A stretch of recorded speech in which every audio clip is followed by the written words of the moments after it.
Good evening, everyone, and welcome to another fantastic night here at Aquatik Esports. I'm here with a slightly different character over here tonight, Riptide. But what's that you got going on in your face there?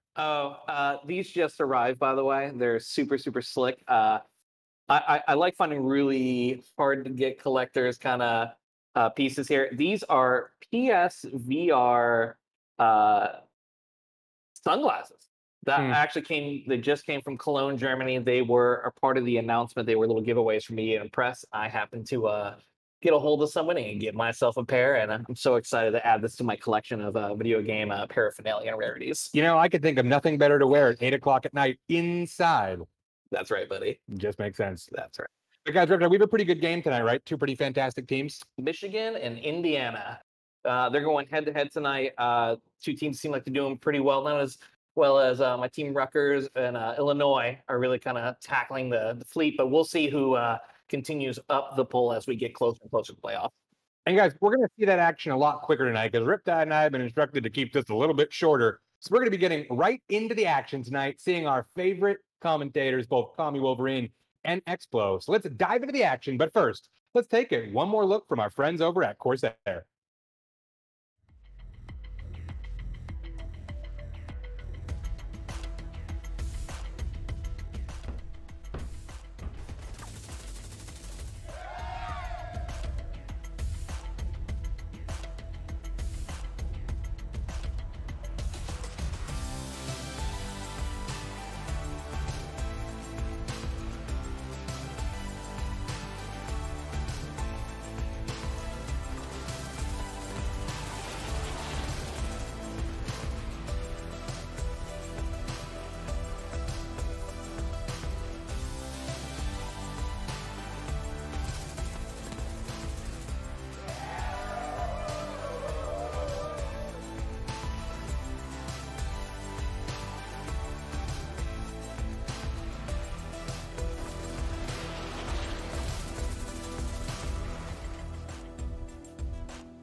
Wait a minute.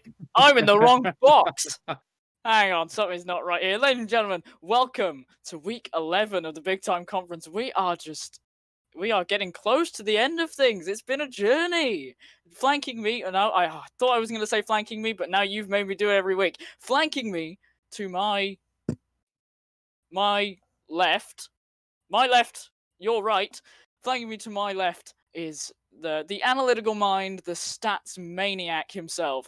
It's the American boy. It's Tommy Wolverine. Hello, friend. We've talked quite, we talk a lot, but I mean, it's a standard question. How are you today? You know, I'm doing pretty well. That is a better introduction than I think I've ever given you. I think you've more than earned the nicer side of the basement. Now, I will say there is a lot more cat hair over here than I initially thought there would be. But, you know, I'm starting to kind of like bundle it up, make myself a little pillow, and, you know, using it for insulation. It feels pretty nice. Yeah, I mean, you know, over here, I mean, there's just so much LaCroix bottles. Like, I would have thought you would have thrown them out, but, like, it's actually, like, I'm literally sat. Like, you can't see it, but the bottom of my chair, like, it ripped, so we just filled it with LaCroix bottles, and, like, you know how they make, like, penny floors? Yeah, we literally just did that with LaCroix bottles. It's really uncomfortable, but, you know, we do what we can. You know, you kind of make the best with what you have, and, like, Exactly. the LaCroix cans are really the only connection I have left with the outside world after 7 or 8 months of being here, but, like, you know, I thought it added, like, a nice decor to, like, the concrete and skulls and bones of, you know, the people that, you know, Neptune has thrown down here. Anyhow, you know, not too big of a deal, but, like, as you were saying, like, the season is really starting to wind down. Things are starting to get a little spicy around here, and teams are starting to lock in their positions in the table. What are you seeing out of that one, Explo?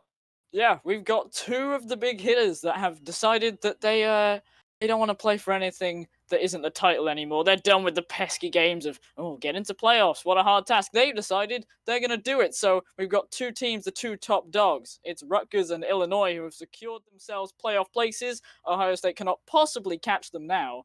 But that doesn't mean that the rest of the team should feel safe by any stretch of the imagination, because, I mean, they are pretty ahead of the game. Things are starting to solidify near the top of that table, and Illinois and Rutgers throughout the entirety of this season have been two of the best teams that we've seen, and rightfully are the first to earn their spot. And we do have a little bit of a snafu. Illinois, the rightful number one seed, with a little bit better of a round differential. But at this point, potato, tomato, both of those teams are going to the big dance, their own version of, shall we say, April Madness for the playoffs. And also solidifying their position, but in a little bit of a sadder way, we do have Northwestern, who honestly have probably been mathematically eliminated for quite a bit of time. Tough season for them. A lot of internet issues on campus. They have not been able to play a lot of their matches. Really tough scenes for them. But when we come back for our second season, spoilers, we hope to have a rejuvenated Northwestern squad. Things are a little bit shakier in the middle of the table, Explo. Michigan, Ohio State, Michigan State kind of jostling for position. What are you seeing out of the middle of the table? Yeah, well, that's the I'd say 3, even 5 horse race if you want to count Minnesota, Iowa in there as well. I mean, this game for Michigan that we're playing today is massive because they need points to stay ahead of Ohio State, because that train is not coming off its tracks and they are going full steam ahead. I mean, it's so exciting to have championship races as well as playoff races at the same time. It's as long as there's action up and down the table, we're in for some good content. Michigan sitting only 18 rounds above Ohio State for holding on to that 8th position in the table. And Ohio State very much hot on their heels. They have they are playing Iowa next week and then wrap up with another easy game. So they are nipping at the buds, and we're looking at the schedule for this week. Michigan taking on a potent Indiana squad sitting at 6th. Iowa still very much alive in the hunt for that final playoff spot, just sitting 1 game behind Ohio State, 1 game behind Ohio State and 3 games behind Michigan. They're taking on that Northwestern squad that we were talking about earlier, not looking too hot and not even able to get into the server. So things are looking pretty good for them. And then we have some other juicy matches. I mean, this is really a banger of a week. It was the hardest week that we had deciding what game we were going to air on our mainstream, and in contention was Wisconsin and Maryland. What can you tell us about that matchup? Wisconsin, Maryland, I mean, you've seen them, as the viewers, you guys have seen them. They're both ridiculous, but we love them for that. That's the thing that we want to see. And 4th and 5th place that they sit right now, going up against each other. That is a match that I think not only is going to be would be really fun to watch, but also the stakes in that, though it probably isn't going to be like championship decided, because I don't think if you're in that top 3, that's Purdue, Illinois, Rutgers right now, I think the hopes are sort of dashing away.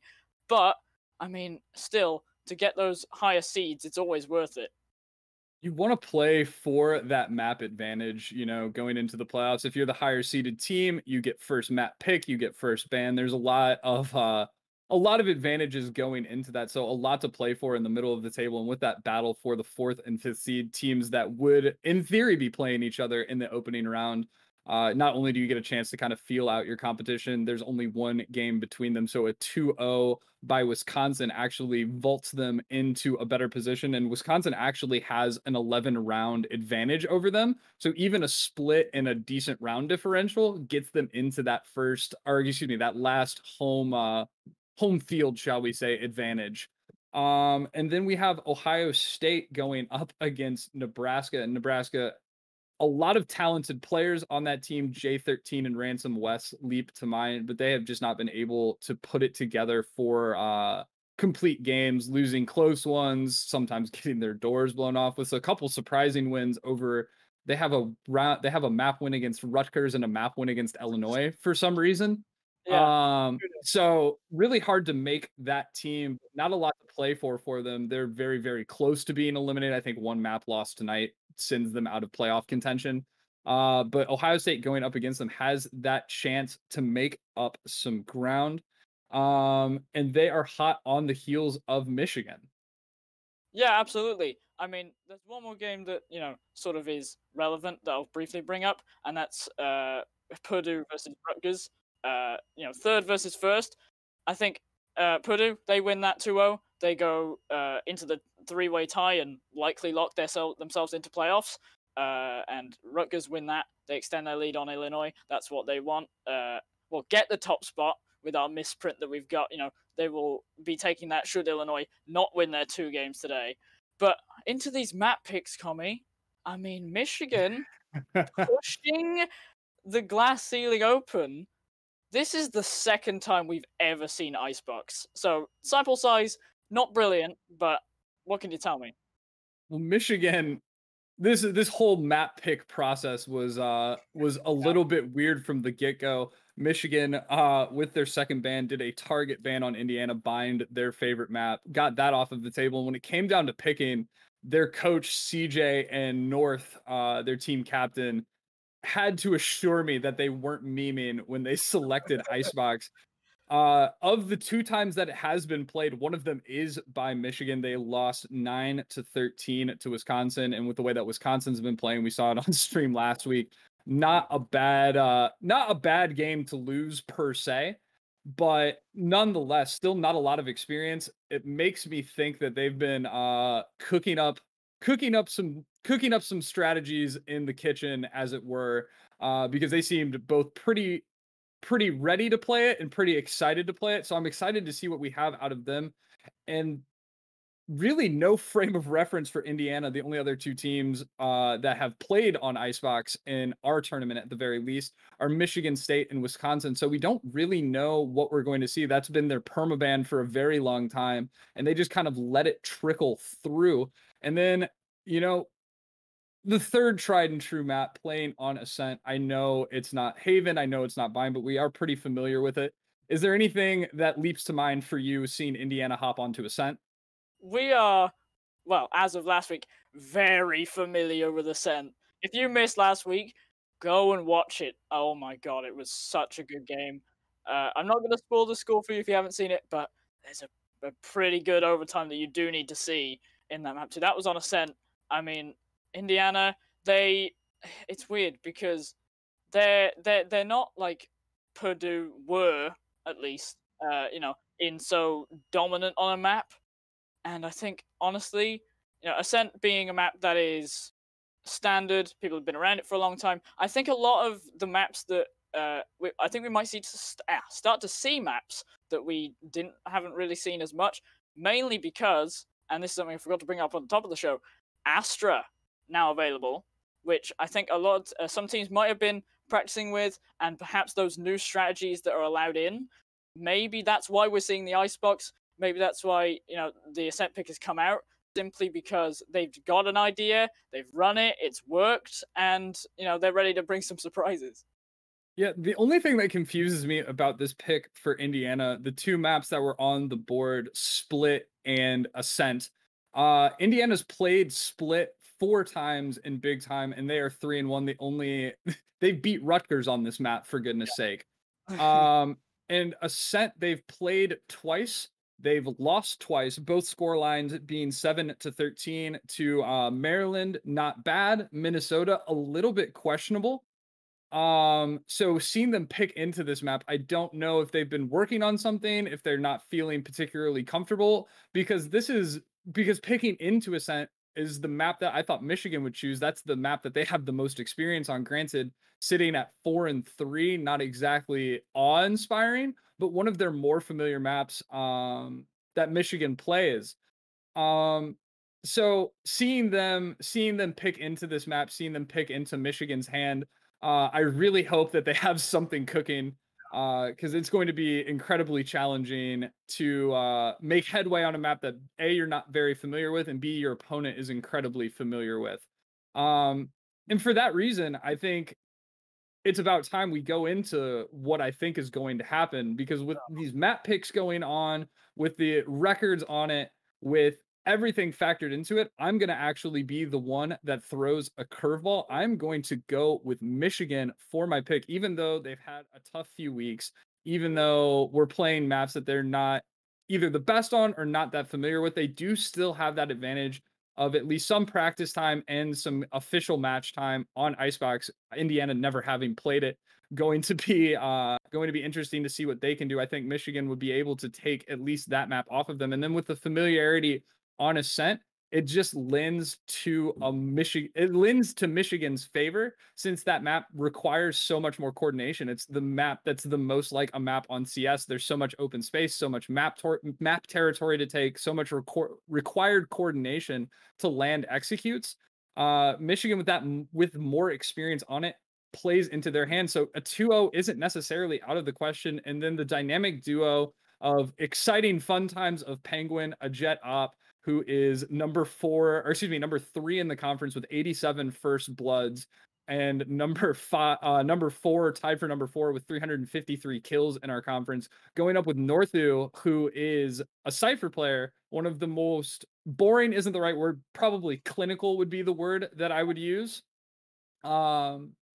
In playing his game, he sits at 7th and the highest rated Sentinel player in kills. So that dynamic duo, combined with more map familiarity, in my opinion, leads to a Michigan 2-0 and solidifies them, or at least gets a lot closer to solidifying them in the playoff hunt. Explo, you disagree with me.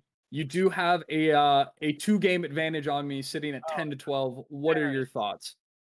I was curious as to, I wonder why he's not brought up what the score is when he did his pass. Maybe it's because I'm winning. So if you want to not look at the Wikipedia of Common Wolverine, you want to come over to the university paper. That's as far as I know about any of that. It's very much it's a theory. It's more of a scientific theory than a guess. I mean, Indiana, they're a team that doesn't have Monchi or a Penguin even, but what they do have is a team that has they've only ever had a sub once, that was in week 1, and since then played all together. They played together in all different tournaments as well, and I think that's over time with the team you get a certain amount of consistency, right? And that is what they're going to look to exploit today. And a stat, you're the stat man. I have a stat for you, my friend. Every team that's in the top 8 right now, if my calculations are correct, Indiana has managed to take, other than Illinois, who are first. So, there's your excuse, right? Yeah, fair enough. Every game they played against a team that is currently in the top 8, they've taken at least 1 game off. And if that's not an excuse to completely selfishly out of my own score, the sake of this score line that we've got running, if I want a 1-1 almost guaranteed, it seems, then I'm not going to go with anyone else. But, we always like to highlight players. That's what we're here to do, right? Is celebrate how much better they are at the game than we are. So I would like to talk about Maxi real quick. We saw him against Ohio State when they played on stream last week. And, I mean, other than the clutch minister, what else can you say about him? He was playing Sage on Split, I remember, and he was just, every time he was called upon, he executed perfectly. And, I mean, if you've got that rock at the back, even when you make errors, to be able to recover from them, I mean, what else could you want from a team? So my pick goes to Indiana because of sheer statistics and my own narcissism. It's nice to see you bring statistics into it. And another matchup I think that's worth highlighting is that Jet Operator matchup. We talk a lot about Penguin. Penguin lights up the scoreboards. Penguin lights up the stat sheets. He lights up the highlights. Not to be outdone, Memphis on Indiana, sitting at 68 first bloods, plays a very similar style. And when we saw Indiana on our stream last time, he was the biggest difference maker on that Indiana squad, both on Split and on Haven, finally picking up where Shax kind of carried them for that first half. if Memphis is able to come alive, it does really change the landscape. So seeing those operator duels between Penguin and Memphis is going to be a sight to behold. But I think we've run short on time.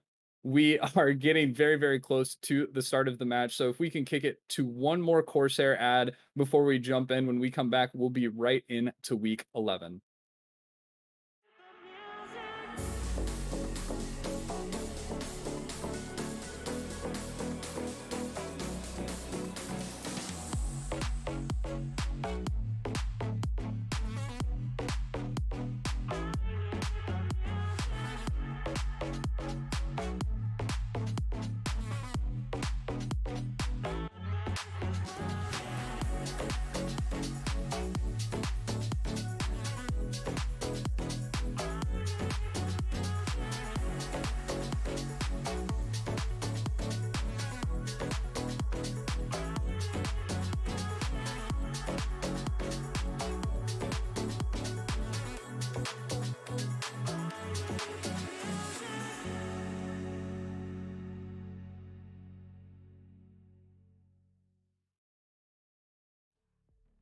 We're back after that brief break. Thank you, Corsair.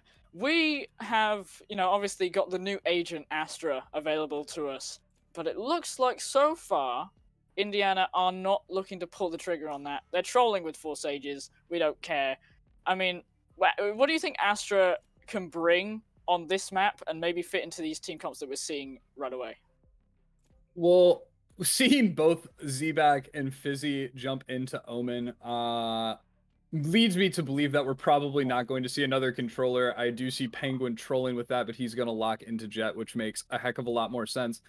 Astra on Icebox would allow, with the width of the map, to take control of more areas, slow down pushes. Like, say you're playing Astra on A, being able to stop a fast B hit with those stars being placed from anywhere on the map, being able to bring up those nebulas would come in handy. However, I just think with her not being out long enough, a lot of these teams not getting enough time to really scrim with her and get used to her, and frankly to scrim on Icebox, the verticality that Omen offers you with so many different angles to take is going to come in a lot more handy. What is interesting to me is seeing Michigan not necessarily not run any Sentinels, but any of the traditional Sentinels, not seeing a Killjoy or a Cypher out of that, especially with how good Killjoy is on this map. And Iceman does seem to agree with me, as he is taking the Killjoy. Shaq's going for the solo plays, lurking around on Reyna. And we do see an interesting, one of the first times we've seen Viper be picked. Alruro going to be running Viper. Good to have a controller that plays a little bit more like a Sentinel. So I guess that could make up for that Sentinel difference. But we are picking up right where we left off when we saw Michigan State and Wisconsin, a lot of A hits, and we are going back into an A hit, at least an A lean to start things off. Yeah, if that game, Michigan State versus Wisconsin, is anything to go by on how games on Icebox go, I think we're in for a treat for our first game. But yeah, I mean, without any sort of traditional Sentinels, maybe we're looking for this Michigan team to definitely try and take an advantage in the attacking side. And I mean, it's going to be rough because you've got that Killjoy who essentially, as Cypher does as well, act as almost two agents in terms of the vision you can get, especially the definitive information you can get with that turret. Because if it sees someone, it's going to shoot them. But looking like an A-site execute to start things off, not too uncommon. Penguin at the sky smoke trying to find one. The jet diff comes out immediately. And Memphis shut down, but taking a little bit of damage either side. The fight seems to be going into a little bit of stalemate, and it's this wall from Maxi, I think, that's really holding back Michigan and not allowing them to go anywhere. They're going to go for the rotate, and I mean, they managed to get one pick before they left. And with that wall, I think the wall got placed a little bit too close, so it didn't allow the plant, and that is going to cause a little bit of a panic, and Killjoy has not moved from the beginning of this, and Iceman, ice in his veins, able to get a kill onto Alruro. 12 seconds left. The spike has to go down, but the Molotov is off. Just enough room for Fizzy to get it down, and the spike planter gets killed. Time is done. Shaq's good for 2. Absolutely fantastic play. These shots are almost entirely meaningless. North able to finish off Shaq's, and Maxi almost being able to take down Wild Wolfie. But if we take a look at that replay, Shaq's doing a ton of work from that back snowman area and just lands the headshot onto the spike planter with 4 seconds left. And that wall really was the undoing of that Michigan attack. They did not have enough time. And with the discipline, we only saw Iceman rotate from the B site to just under that tube area, not able to do, not forced to do anything as the site hold on A stood true, and just enough delaying done by Shax and Iceman to prevent that platform going down. And you hate to see Michigan's attack fizzle out like that, especially with that opening pick. And B looking to be very much under lock and key with all of the utility in that B long entrance. Iceman can peek this now. It's available. Alarm bot goes out, looks for the shot. We'll find it straight away. Spike carrier down as well by the hands of Memphis. And, well, things aren't looking good. Alruro subbing in for this match. He was in week 1 as well, I believe, against Northwestern. And he is here again to show what he's made of, how he's grown. And it looks like things are not too bad for him. He's not washed just yet. A little shot here will be able to find Z-Back as well. Oh, I'm saying Z-Back. I'm so American indoctrinated now. You're rough. Welcome. Yeah, I'm not sure if that's a good thing, but Shax does manage to find Alruro in the end, and Penguin with only a classic. I mean, you know, as good as he is, I don't see him winning this one. Well, they're still been able to, at this point, take down 3 players, and 3 players is where it'll stay as Maxi is able to finish off the remaining straggler. A lot of economic damage done, and when you're going into a round only bringing classics and utility, other than a spike plant, really about all you can ask for. North doing what North does, finishing off kills. Penguin already with 2 assists, doing well for himself. And Shax with the rifle, able to salvage that round. It got real nerve-wracking there for a second. It seemed like the peak off of Fizzy's paranoia just wasn't fast enough as North was able, or I believe, yeah, North was able to get a peek down. And as a result, just a deagle in the hands of Iceman and a couple SMGs. So a distinct gun advantage in the hands of Michigan going into this round. And they're playing a little bit longer and a little bit slower, making at least a little bit of presence. But Iceman able to take down Wolfie, channeling his best of Proto into that one, and Memphis taking down Fizzy. Chaos happening everywhere. Yeah, well, everything's going down all over the map. And it's what you like to see from a multi-pronged attack, but Memphis does not like attacks of any variety. He'll find one before he goes down. The Resurrection's available, and it looks like Penguin's going to get a second chance at life. And, oh, Maxi manages to find 1 kill, actually. And now, again, Blade Storm is available, though, for Penguin. If he really wants to invest into this 3rd round, which for the economy might be worth it, it really depends on what Alruro can set up in just a short amount of time. Iceman goes down to Alruro, who's showing himself to be someone who definitely, though a sub, can be relied on. Maxi, maybe not really much of a plan here. I don't know what you can do. Penguin hiding behind the Sage Wall. Not his own, and they've managed to get their offside positions. Things are looking a little bit rough. Alruro is hiding back. Here we go now. Maxi actually manages to push it all the way. 20 health left. What can he do? He's got to find a very nice headshot, even weaponry going in, but Alruro will find his 2nd. And Michigan strike back for the first time by the hands of their, perhaps, super sub. Their super sub Alruro, very capable, and it's interesting to see the impact that he is going to make. Bryboy, their lowest impact player, unavailable for tonight's match. So seeing Alruro come in, and it's interesting that Alruro coming into this match comfortable on Viper. I wonder if that factored in to this map selection. As you know, you see Viper favored a little bit more on this map than any other map, with maybe Split being the exception with the ways that you can use his walls and one-ways.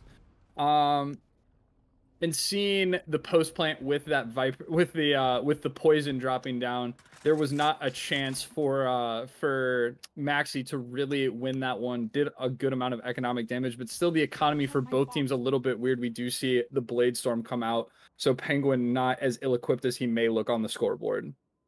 Oh, absolutely. Now, it's all about the ferocity of this execution, because Penguin goes in, gets a frag here, then it's only Maxi really. But we do see actually that Memphis is rotating around. They've been wise to it. Spike does manage to go down. So there's, well, not a first, but a first on this side at least. They're doing one better than they already were, but still, the fight We're seeing a lot of fights slow down by some key Sage walls, which is interesting.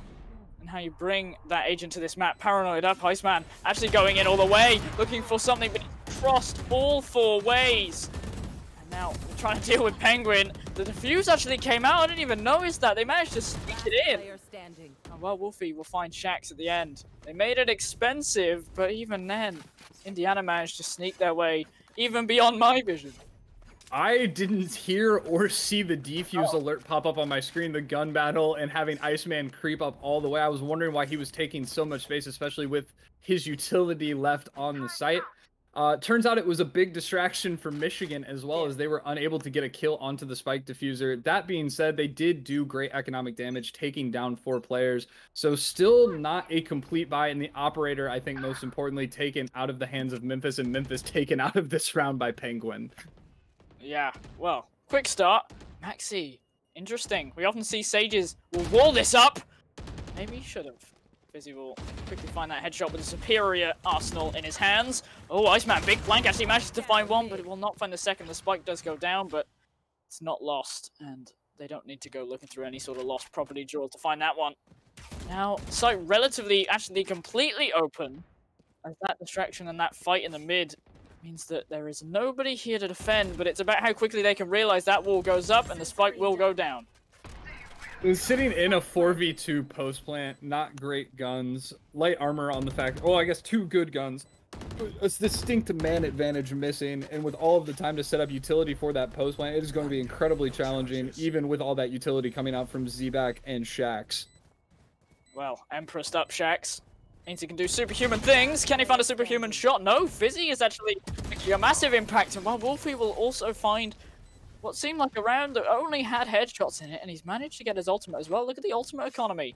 They've got the lockdown, Indiana, but that's about it. And the Hunter's Fury from the shadows and Viper's Pit. I mean, everything you could possibly want in order, in terms of post-plants situations or, going to a different site. It's perfectly set up, and if we don't see Michigan get this round or the next, I'm going to be pretty surprised.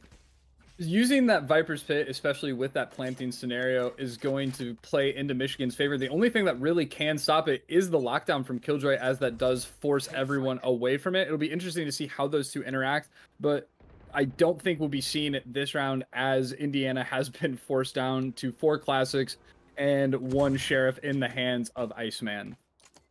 Look at this split that they're pulling off. They've actually got 2 people in mid. Maxi's waiting with the right click. Not something you really get multiple kills off, but we'll find one actually, and maybe you'll prove me wrong. Does manage to get 1 tag on a Fizzy. He'll slow that area down initially. Memphis round the back. Oh wow, play! That is coordination at its finest. And yeah, sure, the spike's still available, but 2 massive picks relinquish all of that map pressure that they tried so hard to gain. And now they're going to be going into a site without any real information. Sure, it's only guarded by 1, but I mean, quick rotations are available for 2, and if Iceman can find a pick here, that'll be massive, especially on Aururo.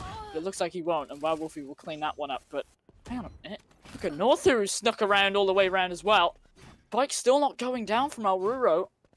Deciding to take his time. He doesn't know where any of the enemies are and where they are positioned. I don't know 30 seconds as he left. retreats towards Garage. What's he going to plan to do? Well, Aururo did a really good job of keeping both Shax and Memphis busy on A, and there was a world where that spike plant could go down. It'll be interesting. I think Viper's Pit might come out here. Yeah. And we do have that Viper's Pit, and Memphis actually just misses the dash, and Z-Back and Memphis are able to pull off the Thrifty.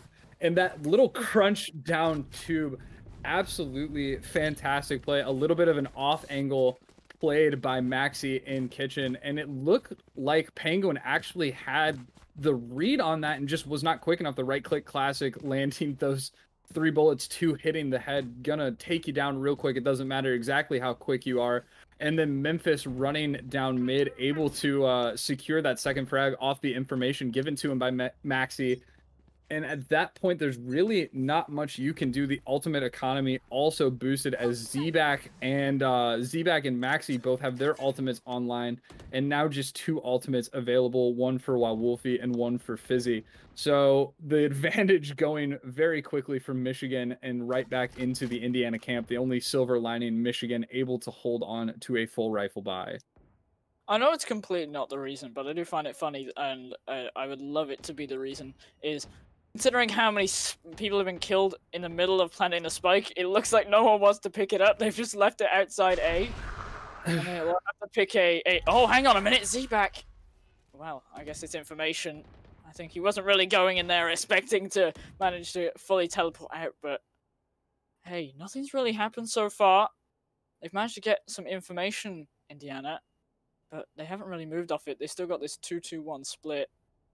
And, well, Shaxx left on his lonesome as 4 men are about to make their way in.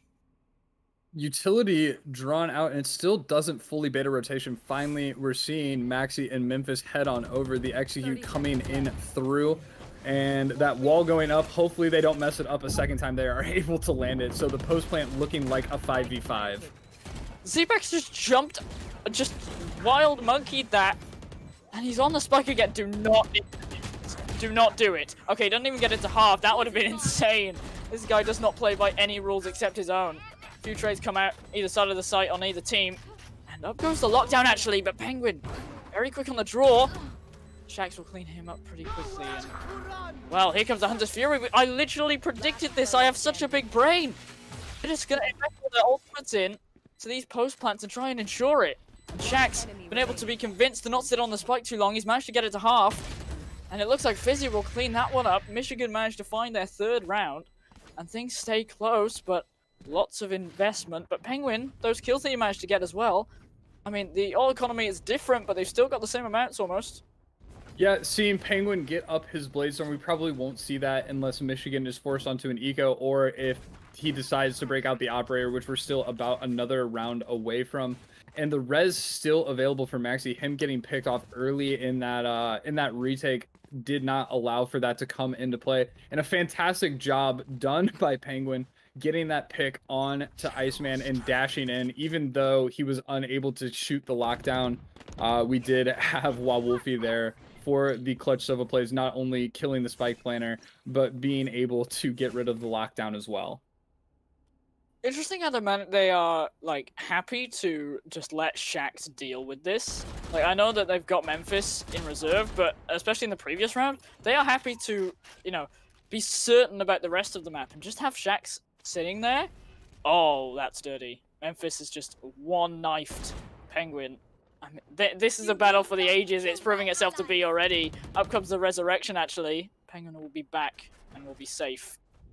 If Memphis can kill Penguin twice in a row, I mean, that's pretty demoralizing. The push onto A is slow. Now, Rura has a forward position, but it's not too much. They're still not fully committing. But look how well, not uneager, but not, you know, how controlled, I think is the right word, Indiana are in terms of not being baited into rotating too early. They're not being baited into rotating too early, but they're also not gaining much map information off of it. We see the kitchen, we see kitchen being held, we see mid being held, and finally a fast rotation. Memphis sitting there with his ult, but still not a lot being done, and Memphis is able to land that kill onto Penguin and taking Northu down with him, while Wolfie finally able to get one down, and the spray through the wall going to end this before it even began. Z-Back and Shaxx good for the final 3 kills. And it is working out well for them, seeing staying so passive. We have Maxi staying in kitchen, we have Z-Back staying on ramp, and we have Iceman and Memphis being really the only rotator out of it. But there's not much map control being taken by the defense, so there's not much information being given, as there is no Sova, so there's no free information, no cipher to let people know about pushes. But a win like that will take the economy down, and pistols for Michigan, and a 5-3 lead for Indiana. I mean, you know, it's fine. Yeah, if you don't, you know, want if you're not gonna go out and get that map control, does it matter if they never get the spike down. Because that seems to be just whoever has the spike, focus all of your efforts on killing them before they can get the spike down. And weirdly, it's working. And what's working for Memphis other than his dash is managing to find 1 kill. The ultimate, it's not worked for Penguin. Memphis is dominating in this Jet 1v1 right now. And, well, Fizzy Aurora actually trade back with Sheriffs. So things aren't as bad as they were. But, wow, what a way to assert your dominance. They're going to pick up all the guns. Aurora has his operator now. And things in the post plant have got a whole lot easier. Not a lot to work with, and with those 2 site players going down, it leads to solid post plants being taken. Maxi able to res Iceman to at least make it a 4v3, but the Viper utility is still available. They are going to get that poison down on to the planter, and he's going to get it halfway before he passes away. Iceman good for 2, good for 3, and that defuse should come in through. Got real interesting there for a second, and a good counter wall by Maxi, blocking off that LOS and blocking off any potential bounce shots from the utility of Alruro. And the super sub is doing super well, leading his team, sitting at 7-6, and we are seeing the first tactical timeout coming out from Michigan. Yeah, I mean, I can't really blame them. I mean, they are just being harassed for being, being harassed for the sole purpose of owning a spike, it seems. They're playing games in terms of, don't let them get it down. Now let's go for our 8th ninja defuse in 9 rounds. It's a bit ridiculous. But yeah, in terms of Aururo, I mean, I don't think he had a stunner performance in week 1 where we saw him go up against Northwestern in our very first game of this conference. But he's proven to show some growth, and that's what we love to see. As he said, currently leading his team, and matching Penguin for kills is not something a lot of people can say they can do. And it'll be interesting to see how this develops, especially on the defensive side where Viper really does tend to have an advantage. Seeing him do this well and play his utility as close as you can get to perfectly in post-plant scenarios. We did see the one panic Viper's pit, but he's done well for himself. And really, it's interesting to see the way that Penguin has kind of been stifled. He's had a couple of rounds where he's popped off, but not doing particularly well, missing the right click on the blades on to Memphis, and seeing these 2 go back and forth. Penguin has actually looked a little bit better on the Vandal, and that's the weapon that we will see him bring into this round. And after the tack pause, time to talk things over going into this rifle round, we are going to see it Michigan with a little bit of a change of pace, pushing down mid, and it is a little bit weaker than it typically is. Well, despite this, relentless push down mid, they're ready for it. Shax manages to find one. Maxi also trades it back. Fizzy has to go, but he walks straight into Zayback. Zayback? That's the one. Memphis manages to find one as well. And now it's only Northu who will quickly fall. And whatever they were talking about in that tag pause is now, I think it's best because it obviously didn't work. Indiana show their adaptability. Yeah, Indiana looked good on that. That was the first round they've really left midweek. Usually we've been seeing Z-Back and Memphis hanging out there, and it was only Z-Back there to delay things, but the smoke push as well as Maxi with a quick rotation out of A, the first time that we've seen him play there, getting those slows down, really stopped that push where it started. And there has to be a little bit more to the conversation than I think a fast mid push. And really no pressure from Northu coming out as the lone person pushing through A main. Memphis is gaining a lot of ground. Sure, he's hiding in the smoke, but as this fades, might be able to get a little bit of information and a few cheeky kills if he feels like it. Interesting on Michigan side how they're not just going. I know the meta on Icebox for a little bit was just hit A every round because defenders didn't really know how to work around it, and now we're seeing a lot of us, they'll set up for A, but not to a point where they have to, leave. Not to a point where they can't leave, is what I meant to say. And information gathered with the From the Shadows as well. I mean, he's using this ultimate very differently to how we normally see it. I mean, he's not even trying to teleport, and now, out comes the push. Aururo sets up a Viper's Pit. We'll look for something. We'll find one. While Wolfie also, but Memphis trades one back, who sat in the upper area. But he's quickly traded out by Penguin as well. Iceman and Maxi left to do it all. I called him the Clutch Minister, but his title may have to be revoked soon. 1 second on the turret. I mean, could use it to bait out some shots if he really felt like it. But it's all about this retake now and how he isolates these gunfights. first one might be pretty easy. No, they're going to walk away. And now as they've figured out their positions, Penguin is up top, actually. Hang on a minute. First one for Iceman does get taken out, and now Turret up as well. We'll find the second, and now he's got to run while Wolfie has the Hunter's Fury, though. Lockdown goes up, but the range of the Hunter's Fury, is he not going to use it? They've got to be pinging it, right? Yes, they will, and, well, it looks like he's got to run. I mean, there's no getting out of that one, really. He tried the best he could. I don't think the lockdown was the best investment into that, but they'll take every round they can get, Michigan, and looking to go in on the 7-5-half. It's not, you know, irrecoverable, and they will be on the defense as well. Going on to defense, where their team comp looks like it will shine a little bit more, being able to block off two, being able to use Viper's utility to, I would guess, put Viper and Alruro on A, while Wolfie does a fantastic job at the tail end of that round, though, to secure it. Questionable ultimate, especially with that Hunter's Fury online, but it has been used, and 2 ultimates in play for each team, so we should see an interesting final round with full guns available for each squad. That out. Wait a minute. Surely he's got to have heard it, right? Okay, yeah. Because he's baying it out. They didn't actually tag him, which was an interesting choice. I mean, if you fly high enough, I mean, people don't check that. Memphis sitting on this B-long position. The trade that came out earlier will be quickly recovered. Penguin, I feel like that's the second time he's had to be res this game, and it's only half time. Maybe a sign of things to come. But Memphis, his position will not work out for the meantime, and again, this style of just, you know, defaulting and not really doing anything will come up big for them on the first try, but now they've got to deal with Iceman, who's got all of his walls and all of his forts set up to try and defend these invaders. They've got his operator as well, I think. They'll take that in their stride, especially in the hands of Penguin. One off the Blade Storm as well. Plant will go down, and Iceman doesn't have any backup until right now. Fizzy making his way through Tube as well. Flank is on the move. Things could turn out very, very bad here for Indiana if they don't check their position, but Fizzy not making the most of this this flank. Well, Wolfie will find Shax for the first one. Things, again, slowing to a slug race, if you will. Maxi will find one. There we go. There's Fizzy on the flank. We'll find one. And from the shadows?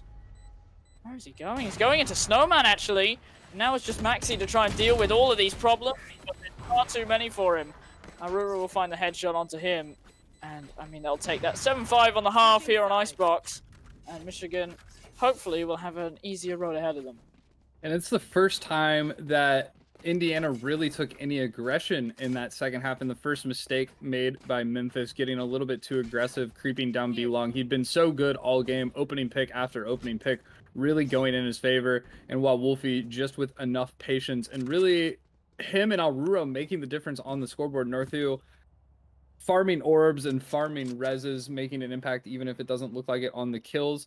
And looking at the way that these pistol rounds are going, we are seeing 7 ghosts on the table. Iceman opting for just 1 nano swarm. Memphis going with the classics and armor and his cloudburst. Looks like it could be a fast B play, especially with the lack of a true sentinel. Oh, I mean, the rush is interesting. They're using their movement to the fullest capacity, but they will not find any picks, just a lot of damage. And Memphis now running in. Z-back will find one, and you should find another here as well. Memphis will do so to the wall, but looks like he will be eluded by another one. And now, Northu versus Jack on top, and now it's only Alruro. Now, if you're a super sub, it's time to test your mettle. What can you do? Oh no. The answer is find one eventually and get just destroyed in a firing squad by the rest of the team. Indiana take the first round of the second half in similar fashion to how they were doing before, and it's all about how Michigan can recover. And it's going to be tough for them to recover on this round, and we see a little bit of utility being bought, but really nothing going to be invested, and seeing a Guardian come out on Memphis's hands, Maxi opting for a Vandal, SMGs on everyone, and Shax, interestingly enough, saving entirely. He's going to buy that full shield, and finally Fizzy chips in, with almost a sheriff, or excuse me, not a sheriff buy, but a shorty buy, and with the success in the first round of Fast B, looking to be that next play in Iceman with a turret getting Wild Wolfie. How? You know what? We'll think about that later on, because that is too much brain power to be putting into something that's... Oh my god, Fizzy does manage to find and shut down the spike planter yet again. That seems to be the theme that's running through here. Memphis is going mad with the Guardian, and he's guarding his man with the spike as it finally goes down. What a buy. Impact buy. And now Aruro in a position again to try and walk clutch, but given how this round is going, I wouldn't have expected anything less. They managed to pick up their 9th round in Indiana. I mean, they're looking to make a statement on this map, trying to settle for the third game on this map that we've ever seen. They're looking to put their name in the Hall of Fame, as it were. They are looking, they're looking really good on this map. A 9-5 lead. Rifles finally brought out for the side of Michigan, going up against a little bit of a bonus round. And a decent bank being built, only one player dying, Fizzy able to get the spike planter. But this is really a make or break round for Michigan as the full rifles do come into effect. And finally, the first round that they're not rushing B, and Michigan does seem to have called it as they're only leaving Fizzy there, but Iceman winning the duel with Penguin, ego peaking and losing to a Spectre. Great play by Fizzy to take that type of map control, and with that, they are going to rush in towards A. You can see how that pick affected the morale and the ability to go in now that they know the mid is clear, and Z-Back looking to do just that. Aruro does find Memphis. Iceman is just finding every kill with everything that isn't a gun. Z-Back looking in trouble from the shock dart. Will take one directly to the dome, but will manage to recover and move away.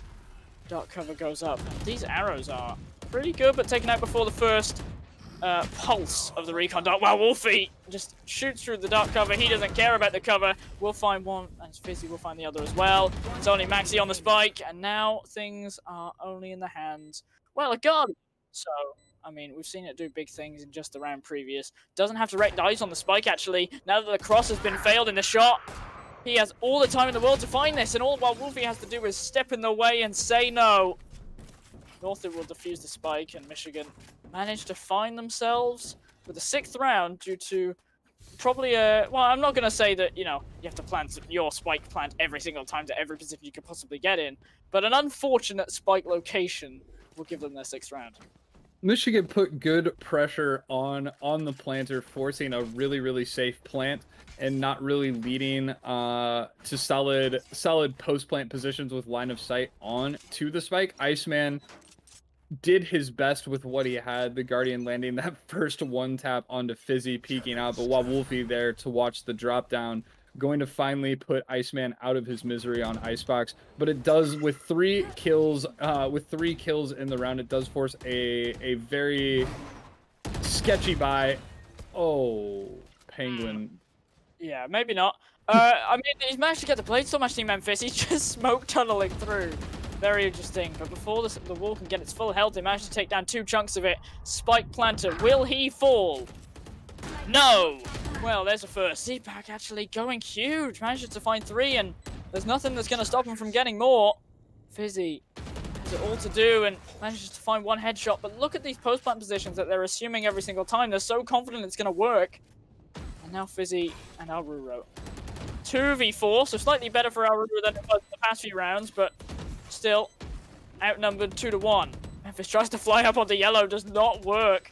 And all of these smokes and all of these covers are just falling out of favor. Aruro just find 2, but the spray down will not account for the verticality that Iceman had placed upon him. And they will pull away with their 10th round, and things look like they could be ending pretty soon if we don't see some changes. And it's not going to get any better for Michigan in this round. Less than 2K on Northu, 2.3 and 2.1 on Wolfie and Aruro. Fizzy sitting at just above 3.5K. Penguin really the only one who can buy, and the second tack pause of the half coming, or excuse me, the second tack pause of the game. There's only one available this half, and another time to talk things over. And really, it's been, in this half, it's really been the difference of how Iceman has looked. Iceman has looked on attack versus on defense. They didn't really want to challenge him on that B site going into really one of the harder sentinels to push into, and being able on attack for blah blah blah. Oh my goodness. Iceman being able to take more of an aggressive role and input himself more into the attack plans has really turned out well. And Z-Back as well, stepping up for a couple big rounds of his own on this attacking side, and really nothing going, especially on that B site hold, as that is what Indiana has looked to exploit. And the 3 rounds that they've won have ended on that B site, with Alruro being the last to die each time. Yeah. He's been the guinea pig, and someone who started out so strong. I mean, he's still second on his team, but interestingly, while Wolfie's actually taken their top spot, Penguin has fallen a little bit, but I'm sure should this game go on any longer, he'll be sure to recover, because he always does. But this split that they're pulling off, 2-3 for the attackers, Spike going towards A, but again, they can hold this position as long as they want. The map allows them to, if they want, if they're not feeling confident with the map knowledge that their lurkers are going to get, I mean, they don't have to go for it. But what they haven't accounted for, though, is about Wolfie and Mid, who will pull back after the information is gathered. And that B gamble not looking great, and the ultimate coming out from Iceman, all but securing a 5v5, well now a 4v5, as Iceman ice cold on Icebox. Oh my god! I can't find his number. That's because he's dead now. I mean, he's going insane. I apologize for my poor observing there. That was ridiculous. I was looking at the minimap trying to see who to watch, and I didn't see anything going on, and suddenly the kill feed was blood red. I mean, you know, statement impact there for Iceman. He'll take that any day of the week. You know, I thought they were going to settle into a nice little pleasant 5v5 retake scenario, but Iceman had other plans, and it seemed as if one spray able to take down 4 Wolverine defenders, and another round where a timeout is called, and another round where whatever was talked about didn't work out in their favor. And really the last chance with rifles for Michigan going in, looking with their back up against 11 rounds. They absolutely need this round, and Operator finally in the hands of Penguin. Yeah, they need this round, and they need these games, because if they're going to have to be forced to find that win on Ascent, otherwise, you know, that elusive threat of Ohio State looks ever closer. Sage Wall goes up, pretty standard stuff that we're seeing. Aurora using the Viper Wall to split the site in half. Now it's a 3v5, sorry. Shax and Maxi are the 2 Guardians left to defend it. We'll find one, actually. And they're just being eluded by all of these smokes. They're just overloading them with information. And now on the diffuser. The paranoia, maybe he didn't hear the sound effect. Doesn't matter, he'll step out into open arms of Alruro, who'll pick up that kill. Maybe that's why we didn't hear it that one time, was because they were paranoid. I don't remember completely, but I don't know. I didn't hear it that time when Maxi was paranoid, but 11-7, Michigan managed to find their foothold in this round. And look at the ultimate economy, and remember what happened last time that they had a stockpile. Michigan has done well with their ultimates, maybe with the exception of Penguin, who has not been able to do much. But that Viper's Pit coming out and looking like it's leaning towards A, going to be very, very tough to push through. It'll be interesting to see whether Alruro brings that offline information, going to be able to be gathered by Fizzy, as we've seen that's how he wants to use it. And a cheeky angle. Yeah, what a position, but not good enough. Shax does manage to evade capture for now, but it's actually a huge fake. And what was, you know, we were praising Indiana for their uneagerness to rotate, and it looks like it's a complete opposite now. There's only one man, now about to be 2, defending the B site. Lockdown goes up. Fizzy gotta go. And this could be, though the Sage isn't here, could be the Spike going down. And it looks like it will be. Spike plant started. Finally, no one there to murder them in the process. Wow, what a pick for Maxi actually in the mid. Just managed to not only lower the numbers, but also get the information on how far away the rotates are from, you know, being complete. And now Northu and Co have some room to work with, but Maxi will find one. Fizzy trades it back. And it's so difficult when everyone has this verticality that you have to deal with. Shuts down the Nanos one, but doesn't realize there's a second one, and caught between a rock and a hard place, doesn't know where to look. And it's lethal from Indiana as they head into match point. And there could not have been more perfect of a timing for Maxi, able to get a pick onto Wawulfi in mid as the rotates were trying to come through. And a wonderful job of selling that A fake, making a bunch of noise. Shaxx taking down Penguin to 45 HP, winning that duel off an angle that he really had no business winning. Kept a lot of defenders locked into that A site. And by the time it was Iceman's turn to plant the spike, he was able to get his lockdown, force away Fizzy, and the 5v5, just every gunfight going in the favor of Indiana. Quick, easy picks looking for in mid there, but not able to find anything. Fizzy is just being bullied. Do not pick this, you will get shot in the face, and even if you don't pick it, it seems Z-Back will be happy to put some lead down range. Now, looks like an execute onto the B site is coming pretty quickly. The spike is coming up. And, well, they're backing up, actually. Other than Fizzy, who'll be looking to catch some people out of close range. Up goes the Lear now. That's Memphis. He's hiding behind the box, actually. And they don't really have any reason to believe that he's there. So I think as soon as they, you know, trigger this plant... Oh. Maybe you can't get it down. Oh, that's really unfortunate. Look at Iceman. Look at Iceman's flank. Oh, no. Thank you for informing me of this. Oh no! Iceman manages to find two, and now there's a Bladestorm and Penguin to deal with, but that's no problem, except it is then. So he will finally put a stop to that. Those shenanigans. Finally. Spike did manage to go down eventually. Z-Back does find one Northo as well. Maxi trades as well, and Penguin going mad. And now it's only Fizzy who walks into the path of Maxi's Vandal. And it's 13-7. Indiana take their game against the top 8 team, as they always do. And Michigan have a lot to work with now, and a lot to change. This was probably their best chance to steal a map, and not exactly what we were going to hope to see from them, but Iceman finishing on the top of the scoreboard, and a little bit befitting with Iceman finishing on top of Icebox. A great job from him on that last round, lurking all the way through A, timing it all the way to the two players left in Snowman, and with 2 picks going down that way, even with the res coming in, Penguin able to trade him eventually. Not enough time and not enough map territory to win. And we hadn't seen Indiana on Icebox. It felt a little bit troll of them not to ban it. And they looked really, really good. They looked really comfortable on it. And that's not something that I expected to see from Indiana. Yeah, no, I mean, I was thinking maybe they'll pull out Astra and they've just got like, you know, like those, and this is trying to relate to an American audience. The Super Bowl playbooks that those NFL teams have, and they're like supposedly like really big and whatever. I was thinking maybe they had one of those for Astra and all the combinations they could do with that. No Astra. No problem, it seems. I mean, when you can pull out performances like Iceman did, where, I mean, seems like he was invisible for half the game when he was going on his flanks. Memphis also, I think, pretty substantially winning the Jet duel.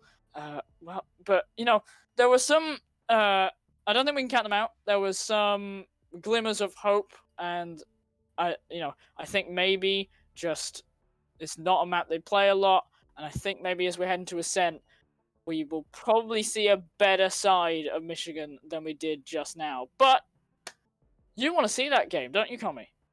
You know, I kind of want to. Yeah. I think it would be pretty nice. Yeah, I think the audience wants to see that game as well. We'll be back after a short break, and we'll be heading straight to Venice, and we'll be heading into that game too. Can Michigan pull one game back and maybe stay out of the train wreck? Well, not train wreck, but the train tracks of Ohio State. Stick around and find out after this break.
Welcome back, everyone, to the Aquatic Arena.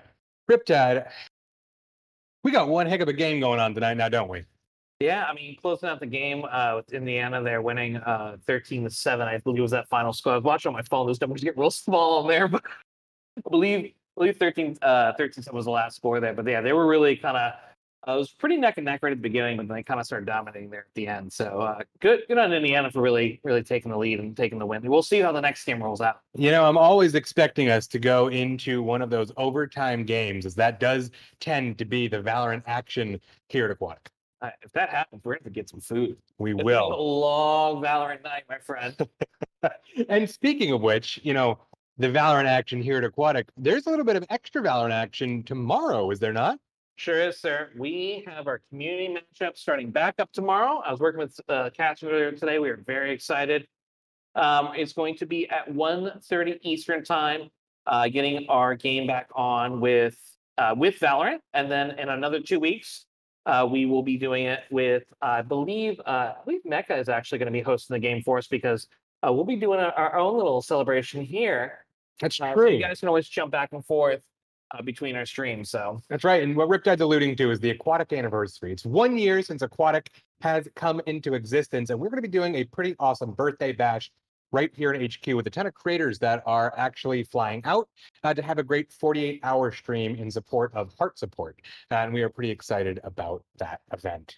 Now, guys, if you do want a little more action on what's going on here at Aquatic, aside from tomorrow's community mashup, which you definitely should check out, we're also back on Monday with Making Waves, which is a pretty cool debate show. yeah, it sure is. I mean, it gets pretty heated in the arena here. They're making waves. Last week was definitely a test to see not only how we could be respectful, but also give some really challenging opinions and facts, for that matter, too. So we'll see what this week brings. But that is going to be at actually.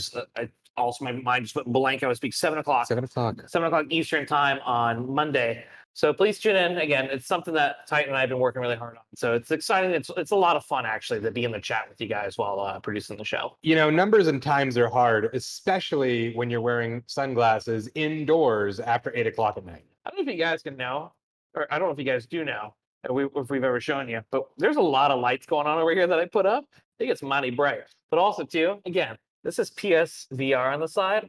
Do they show those new controllers off for the PS5 PSVR? Boy, I'm excited. Let me tell you. You may be excited about PSVR, but you know what I'm more excited about? Diving back into Valorant action That's true. and seeing the big time event continue. So we're going to hand it back over to our casters, get right back into the gameplay. But first, let's take one more look from our friends over at CORSAIR.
As promised, back in Venice, and a pretty decisive agent select. Northu, as you had pointed out just before we got here. We got it. We got it! Astra! Ladies and gentlemen, Michigan pulled out Astra. First time making her debut on the big time stage. Let's not get too excited. We can talk about that just before round one. Commie, Talk to me about these agent comps. Northu's on breach. What's going on? I'm confused. No, Northu is a Sentinel only player. Only in every game that we've seen him, he's played either Killjoy or he's played Cypher. And breaking out the breach, fantastic for this map, especially with those 3 flashes, played correctly in a team composition. Breach, one of the hardest agents to deal with, especially pushing onto the site, forcing a lot of retake scenarios. I'm thrown off, and we do see Alruro hopping on the Cypher, while Wolfie sticking tried and true with the Sova, and Fizzy breaking out Astra. It's going to be interesting to see the way that she is played. I really have no frame of reference, and we do see the one-ways going up for Alruro.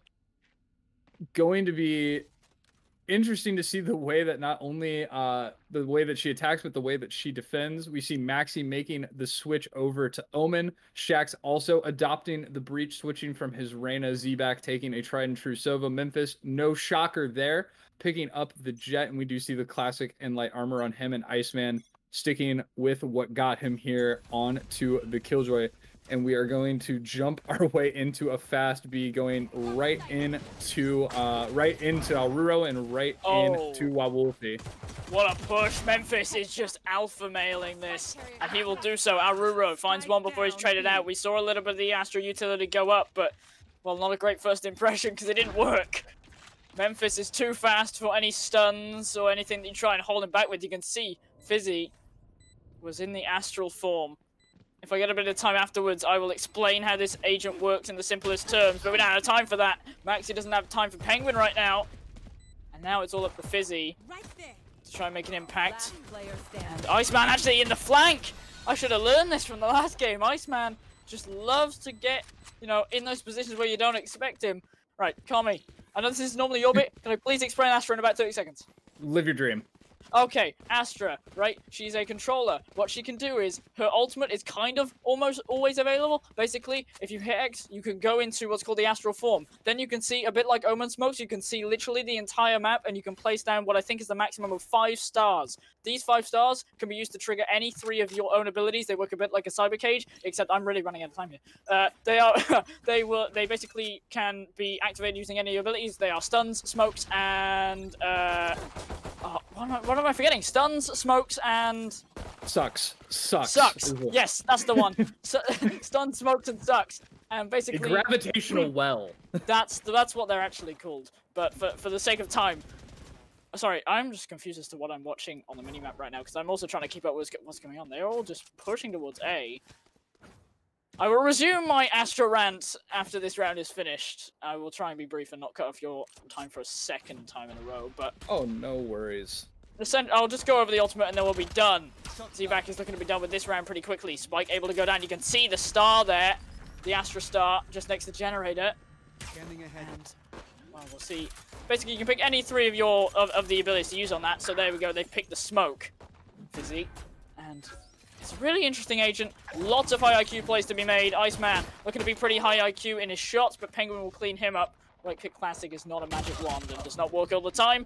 Z-Back has decided that Wolfie will not work this time. Memphis has a Guardian. Last time he did this, he had a massive impact. Let's see if he can do it again as the smoke clears, and he will do. It's a second round for Indiana. And as much as I'd like to say that this Astra might change the game, things are, you know, keeping on going as we expected them to. Real quick, Astra's ultimate. Basically, you go into the astral form, you pick 2 points, massive wall that you can walk through but not shoot through, and it dampens a bunch of sound. Kami, I've literally muted you basically for this entire game so far. Please, talk to me about the game. It's okay. I'm sure the viewers, as well as you, hate the sound of my own voice as much as I do. Going into this third round, guns finally brought out, and Z-Back relegated to light shield and a gun. So taking 3 down in that classic round. Not a bad consolation prize for Michigan, and things are really starting to slow down for Indiana. Aggression from Penguin outside of A main should hopefully lead to a little bit of a quick rotation, but 3 stuck on A, pushing again while Wolfie and Alruro stuck alone on site. Yeah, we'll have to see what they can do. We saw the Nebula go up. I'm not going to point out every Astra ability, but I will do for the next round or so. Well, here's a quick few kills. Actually, Alruro's going huge. And maybe taking after a Proto, as you mentioned in the last round, in the last game as well. Drew comparisons too. Spike never made it out of B main. Things are desperate now, and I mean, if you don't get the spike onto the site quick enough, you're always gonna lose. Gotta run because Penguin's hunting, and he's here to stay.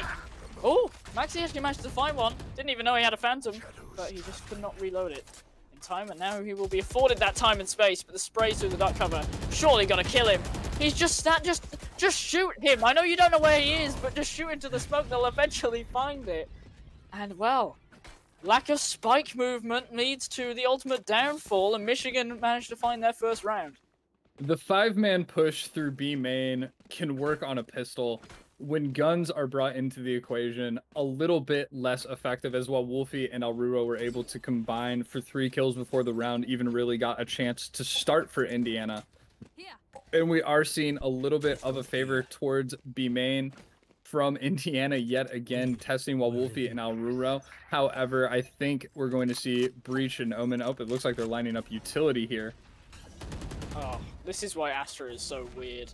So, I'll explain this bit as well. Basically, if you can take away a star as well, and if you do that, then a smoke comes up for about a second. That's why she's not actually using a smoke ability there.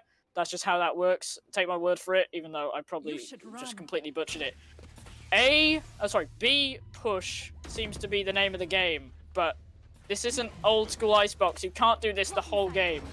And interesting that they're deciding to just keep going for it. Memphis is tagged up by literally everything on the planet, but still manages to break their way through. Spike, they've learned from their mistake, is now on the site, and it's a 5v5 retake. Good damage done set up for this 5v5 retake. However, very little control, and we do see Iceman lurking back towards mid. The tripwire still up. If Alruro is able to stay alive, that should come in handy, as getting flanked is the absolute worst case scenario for that Michigan side, and he is going to run into that tripwire. So 5v4 going onto the site. Suck coming out, and Fizzy able to get one. Yeah, Iceman shut out on the flank, and his trade's coming around all around the site. Fizzy jumps in to put his hat into the ring, and will do so, but there's just a really, really long kill feed, and now it's only Z-back to try and pull some magic out. Right click classic will find one actually, and now Fizzy might want to extend his range in this gunfight because we know that he can win this. There's no time for him, and managing to dodge around the pillars enough to waste enough time. Indiana take their 3rd round.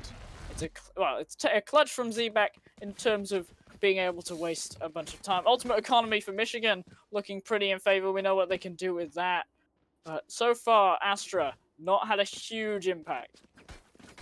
Astra, the character, not having a huge impact, but Fizzy having a huge impact, able to get 3 in that retake, and just not enough time to land the final frag onto Z-back. Pulled out the classic, was able to right-click Alruro, and then just dance in that boathouse area for just long enough to get to delay, dance just long enough to delay the attempt on the spike. Fizzy dying to it, and a big round. We are seeing Penguin buy the rifle for Northu and go with the Blade Storm. So at least a full buy coming out, going up against a little bit of a broken by Memphis also with the Blade Storms broken out. So we are going to see a little Jet v Jet action.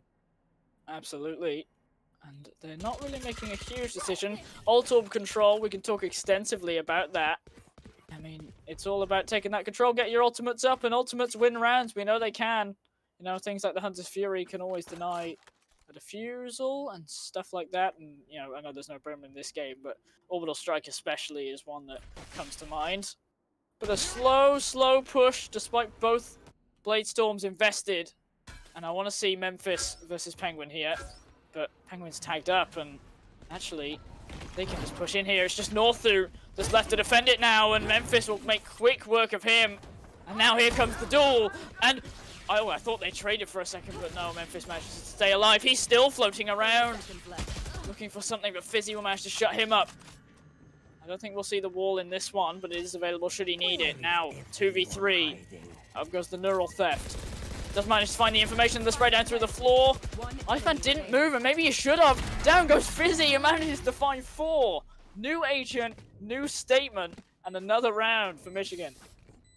Izzy has come up absolutely massive, if not on the utility, on the frags. 8 for the map, only through 5 rounds. And Alruro doing his best. A wonderful use of that of the Cypher ultimate reveals the location of Iceman, and really with the floors as penetratable as they are, not really much you can do there. Needed a big showing from Z-Back to really keep him alive in that scenario, but with him also being revealed, quickly dying, and the retake goes to just absolute perfection. And just like that, down to a broken by really the only threat being Memphis with the Bucky and no armor, and Iceman Deagle with full armor, and a fast play up to Garden, and not much Fizzy can do about it. Can't go into astral form. Well, maybe he can actually. He can do something with his gun and pulling the trigger, and he will do so. Spike carrier goes down. I don't know if that's the best time to enter astral form. You just saw it here, ladies and gentlemen. Penguin is there to reinforce his friend. And now, Iceman, this is your perfect trial. What would you like to do? And it looks like he will fall. Hang on a minute. There's one.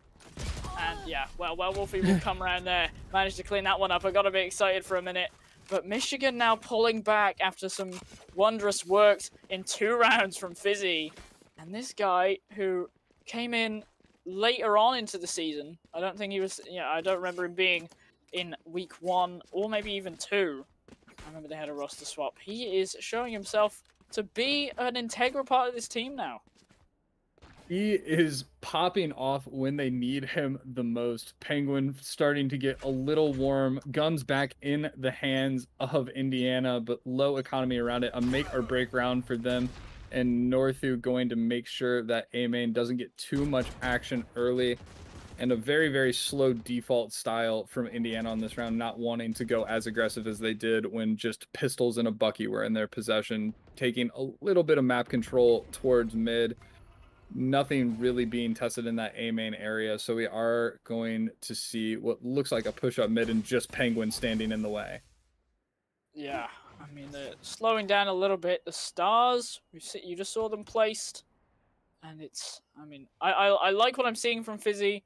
It goes for Brimstone as well, I think. The ability to not just have all the time to decide in the pre-round, and being able to come up with ideas mid-round, it shows a certain proficiency. So I think Fizzy has definitely been putting the work in on this agent, and I'm very happy to see it.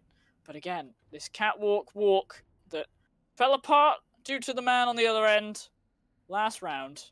If they try this again, things could go very, very wrong. But it's looking like an A-lean. Out comes the flash, and maybe they'll look to push. They will, and Fizzy's forced to back up. He's paranoid, doesn't want to take that fight, and they're given free access to the A site. Can they get the spike down? Z-Back is so far away, though. And hang on a minute, they've managed to find a few. But the spike is down. They have to run down and collect it. Things aren't looking great. The flash probably won't work through the dark cover. Maxi will get the spike down just before time runs out, and Penguin struggling to make any sort of foothold. Fizzy has a flank. Let me pull this out. Iceman is going to get 2 in the back. 2 in the back right now. Oh no. Here we go. Looking for a little bit of spray. Fizzy won't, but here comes Iceman as well on the flank. Too many flanks to manage. Penguin's going huge, but Shax is one obstacle too many. Why is it? I like to think I'm normally pretty good at looking at the minimap and go, oh, this person's doing this. This person's doing this. I do not see Iceman on the map until he's got a kill, in his flank, and then I'm like, hang on a minute, something's going on here. He might just not be on my minimap. Iceman's doing a wonderful job of playing mid, and the way that he's been setting up his utility with the turret watching the push out from B main and alarm bot watching the push out from archway and mid, with the range that his utility has, it means he has to stay there until pretty late into the round when basically everything is committed in it without the tripwire to stop him like Alruro had, and I believe the 3rd round. There's really not much they can do in Memphis with the judge in his hands. It's going to be a nightmare to deal with and able to take down Wolfie, and it's just like that, the site's done. Yeah, well, they managed to get on, but the spike's still not there. Again, they made that same mistake. Northu manages to clean up, and the spike goes down, and they haven't been able to recover it. Massive mistake. Fizzy also manages to find one. They might be able to come up big here. Peek on the Shax. To a headshot. No, Shax is one better. And now it's only Alruro. Super sub story. A little bit more manageable than Icebox. Can he pull this one out the bag? The spike has to make its run. And the dark cover will come out, and this should be the time. The spray is off. And still off again. And nice use from Maxi of the dark cover. Spike goes down. Alruro, not many options. Spike planted. Just holding these positions. Aurora has his camera available. Cyber Cage as well only has one. Spray to the box might be ideal, but there's no way of knowing. Maybe we can find a headshot. Ooh, a little dink. We'll find it. And really, a peek here might be able to solve the issue, but he won't go for it. And yeah, he's just going to walk into the back of Shax. That's unlucky, really. He was setting up to do something spectacular, but sadly was not to be. In those 1v2 clutches, you kind of have to make a guess as to where you think the most likely position the two players are in. Landing an early headshot onto Maxi, taking him down to about 40 HP. Great start. You know there's a crossfire somewhere. He guessed that it was going to be on Speedway. Unfortunately, behind that double box was where Shax decided to sit in a wonderful patient play from him not swinging out and trying to get the frag. Instead, waiting, and when you get handed a kill on a silver plate, Shaq's not going to be the type of player to miss that. And early pressure on Wawolfie and the Killjoy lockdown being brought out against an eco. A little bit of overkill, but worst comes to worst, you just want to make sure you secure the round. Yeah, they actually went and what seems like 4-stacked A, and it's not gone well for them. The spike, step one, they seem to have accomplished, which is get the spike on the site and hold 4. They've managed to pull that one out. Well, Wolfie, think through the dark cover, actually manages to find Memphis. And now, as Alruro and Memphis team up in a duo, Northu and Penguin also a duo. Maxi's in B main, but Penguin's going to have to clear this out. He will do. Now there's only 2 left on the site to try and hold the fort. Shax and Zback.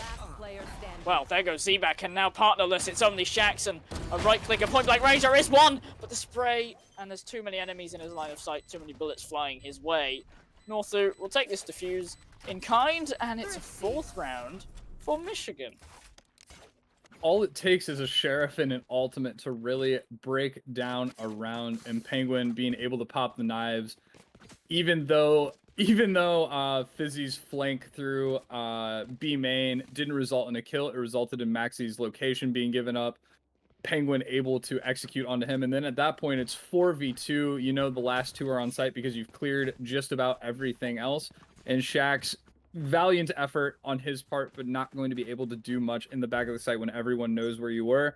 And Northu getting himself a very comfy kill with the Bucky, and that is a great use of the breach fault line combined with the shock dart coming out from Wawolfie and Memphis, even with the knives out, already taken down to 60 HP. I couldn't have said it better myself.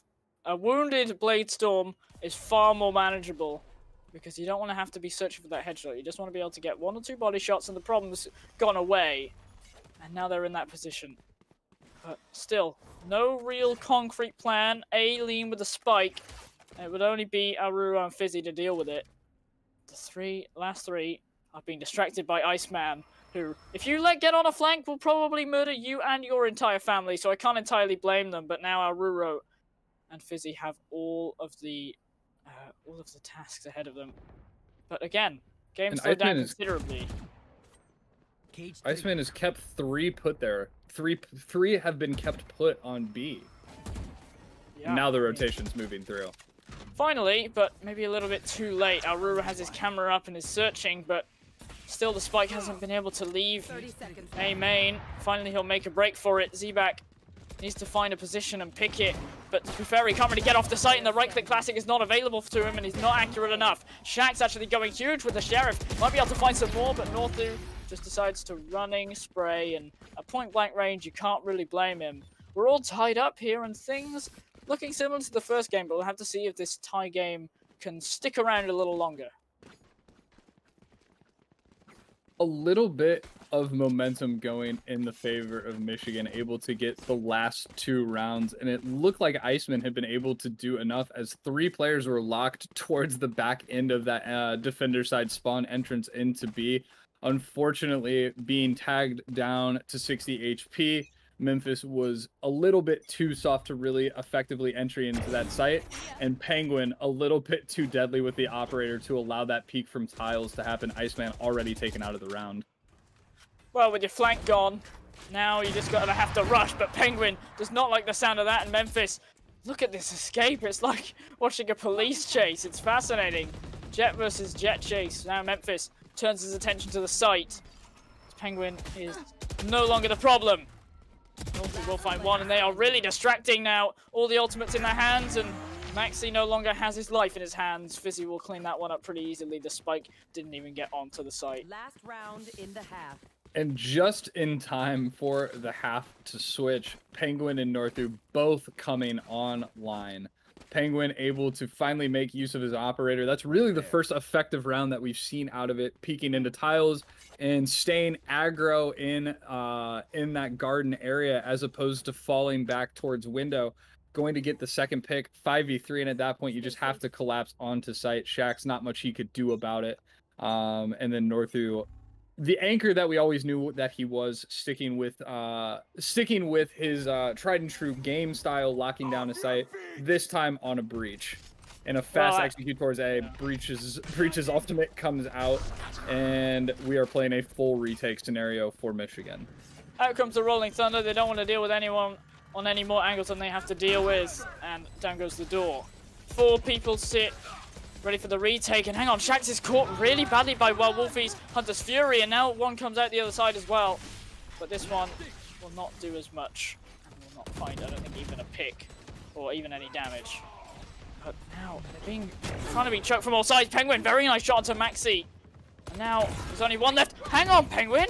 Hello, I was gonna say one left in A main, but everyone's dead in A main, and everyone's dead in the lobby now. Michigan are pulling back, thanks to Penguin, who's decided today, maybe, he doesn't want to lose his playoff spot to Ohio State.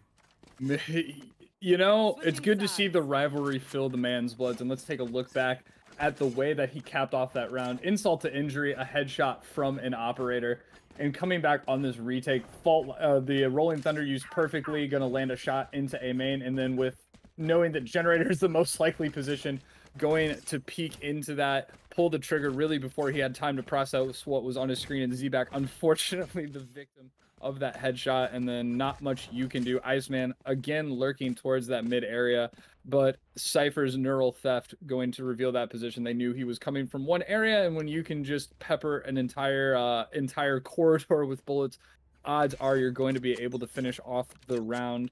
And that brings us to this opening half pistol, and more classics than we're used to seeing.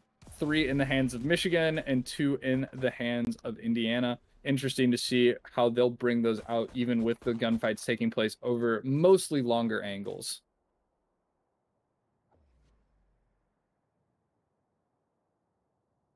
And a 2-2 split going on, and it's looking like we are just seeing Alruro lurking towards B, making sure that there's no aggression. However, they're going to be pushing into a site completely covered in Killjoy utility. Astra utility coming out, blocking off vision. Unfortunately, that is not going to do much to save them from all of the Molotovs, and Iceman holding true underneath. Northu able to finally trade him out. Z-Back breaking out his utility, going to take down Northu. And before the spike even gets planted, they find themselves in an odd man situation. But post plants are allowed to be set up. Just Penguin in while Wolfie left. Penguin playing and while Wolfie both playing site, able to land an early headshot. Finally able to take down Memphis, and Memphis good for 1, and it has become a 1v1. Penguin needed anything, a firm breath of wind to get the kill on to Memphis, and unfortunately Memphis able to land the headshot beforehand with just 18 HP left, and a massive clutch by him, bringing us 1 round closer to a tie game. Explo. Hello, call me Wolverine. There you are. Is this the second week in a row you've muted yourself? No. No, not at all. You know, I went to take a drink, and I decided that I would forget to unmute myself, and I saw you go in, and I was like, you know what, my child, be free. I unmuted myself just before everything got started, but I was like, you know what, it's better if he just sends it all the way. You did a great job, I must say. But now it's time for me to take my job back. So, Penguin now pushing in over to the door switch. Won't manage to press it. Not before everyone breaks through. Iceman does find 3, actually. Now, looking for a little bit more, but will not find it as his kills are ripped away by his teammates. Really, really quick rounds coming out here. Real quick rush, and it's all even again. So as the draw goes in, further into the second half, it's slightly more extending than it was on Icebox. A better game we're seeing, and it's interesting to see the way that Iceman is switching up sites, and we're seeing a heavy mid presence with the lighter guns. Only one player dying on Indiana, so they are going to take all of the guns they brought into last round into this one, operating with a bonus, trying to get a operator in the hands of Memphis as soon as possible. And we are seeing a quick play to take mid control. Yeah, Memphis just charging forward, deciding to try and get the shock factor. Fizzy will take him out in the back before he can do more damage than one. And, well, they're left running and scrambling now. They still do have the spike in their possession, but really the only real hit here they can really go for is A. I mean, you can't really walk down Cat now that you know it's compromised, and Fizzy will try that, but the information's given up, and it's likely going to be an A push here. So much territory taken, and Z-Back confirming that no one is in spawn. That is the entire left side of the map taken off of the table. And even if you are going to push onto A, you still have Iceman sitting there with full utility, and it's geared towards a push from Tree Room. Not going to be a lot of fun. And with all of that territory taken, we already see Z-Back rotating through spawn. We see Maxi rotating through defender spawn, and they are going to be more than ready for this attack. He's got an Ares. He's ready for anything. Fizzy looking to be ready for anything. Iceman manages to find one actually with his nano swarm, and he's caught in the concussion. Fizzy's not going to be able to find that one, and now it's only Wolfie who still has to get the spike down, which leaves them in a moment of vulnerability, and that is what they'll try and take advantage of. Does find one actually, and the second one through the smoke will be found. Wolfie has to dodge the spray through the floorboards. Takes about half health worth of damage, but he needs to be focusing on the task ahead of him, which is get that spike down, because they don't have to peek you. Shax will do anyway. A little bit of an ego peek with the Ares. Too many bullets, too much lead, and Indiana will retain their lead, and they will try and extend this now. They've had enough of this tomfoolery from these rebels. I criticized, or at least questioned, Indiana in picking into Ascent, but a play like that is what you need on this map. They were incredibly ready to be in that second round bonus on defense, and they had a play drawn up for it, and with maximizing Memphis's abilities on jet dashing, getting the pick into tiles with a double peek. Oh, what a set piece, actually. They managed to find the stun, but before he can do too much damage, Penguin has to force his ultimate to shut him out. Well, that is what we call a set piece. And now Penguin forced to rush. The Aldron actually misses, and a right click here would be massive, but he misses. Ebac manages to reclaim his territory in Generator, and now it's only Fizzy who will fall to the hands of Maxi. It was a set piece that fell through, but the two picks were key. And that synergy is what we get with Indiana. I talked about it. It's the chemistry. That's what you get when you play with each other for so long, and they're showing it on full display. And having back-to-back rounds where they had a play drawn up a little bit different of a pace than we saw from them on Icebox, where they were incredibly passive, this time making the most of Memphis, his dash, and his accuracy, able to get him 2 opening frags in that round, a big opening frag in the round before it, and he is on his operator already and taking control of that A main area, which is freeing up Iceman to completely negate the B site. Fortunately for Michigan, not looking like they're leaning that direction before, with just Alruro looking to take some territory. Shock dart for the top of Money. No. Nope. Little bit of an interesting location. I think that's trying to clear out Sabrosa, but unfortunately a little bit too far to the forward and no one home to take care of it. And Shax maybe a little bit compromised, as he did miss a little bit of the timing of Penguin jumping across there, and Penguin able to get that frag, and that is going to lead towards the A hit. Memphis has something to say about it though. Absolutely he does, but the rebuttal is short-lived. They managed to find his jet partner, but not much else. And, well, Z-Back and 2 others are left in a 3v4 retake. Spike manages to go down, which weirdly is a rare occurrence, it seems, in these games. And look how far back we're seeing the Cypher. Hang on a minute, Iceman. Can you pull out something weird and wonderful like we love you for? Yes, he will. Finds one, actually, while Wolfie goes down, and now the site is compromised on both sides. Northru, though, manages to clear out that infestation, but Maxi's still deciding to back up his man. Fizzy will have to clear that one out, and now it's a 2v1. They managed to come out the better, but Z-Back tries to look the wrong location. He's got A health to try and find a headshot now, but Fizzy predictably will win that one. just in time. And we saw a lot of flanks, and I'm as much as it seems like I can't see it half the time, I'm loving the creativity and how we're seeing these teams approach retakes and, you know, just approaching things from different angles. Holding that site and Aururo lurking late and mid, making sure no one was going to come through garden. It was interesting to see his pathing on that one as he almost showed up to that gunfight a little too late. Fortunately, making his way around to A main and finishing things off. He did have a tripwire sitting there, so they knew the flank wasn't compromised to begin with. Would have liked to see him push up towards Cat, but all is well that ends well, and we are going to see a fast Cat hit. And unfortunately, Memphis does not respect the Astra Nebula and gets an early pick to start things off, and that is going to force a hard reset and a reconsideration of just about everything on this round. Yeah, what a massive pick as well. They managed to find Fizzy, who's been not only instrumental in the shooting people department, but also the Astra. So basically, they're back to playing the Valorant that they know and love. Essentially, Hunter's Fury comes out from Z-Back trying to find something, but he's firing between the goalposts. That's not the right analogy. You do want to fire between the goalposts. He's firing either side of the goal, I guess. But Shax have to go up against another breach, but Northu will come out the better. The uncommon agent pick is turning out to be successful. And he sees all of the killjoy utility, but shooting that would give away his position, and his teammates really aren't in a position to aid him just yet. Memphis should find Aururo here. Oh, the flash, actually. They know that he was watching that area, and now Aurora's been allowed to push up further, but he'll find his third regardless, and whoa, from the shadows into Winery. That's beautiful. And now it's only Northu left to try and do something.